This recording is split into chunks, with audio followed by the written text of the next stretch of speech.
I think it's at one end of the scale dealing with the younger drivers.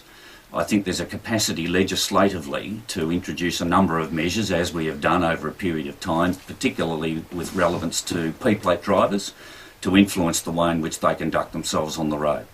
And I think we are seeing the benefit of that. At the other end of the scale, I think it is much, much more difficult. I think with older drivers, the real issue is making the cultural change in community to get people at large to understand that having this discussion with older drivers is a responsibility for all of us.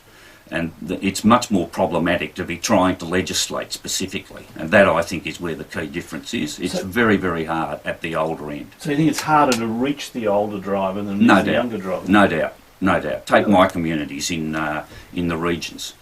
Their circumstances differ vastly from what applies in the metro regions. You know, they might live 10 or 15 k's outside town, a widow. She depends on her capacity to get in and out. She's got an ability to do that, but on the other hand, you don't want her out on the roads more generally. It's hard for the children of those drivers to say to their mum, really, it's the time. You just backed into the clothesline.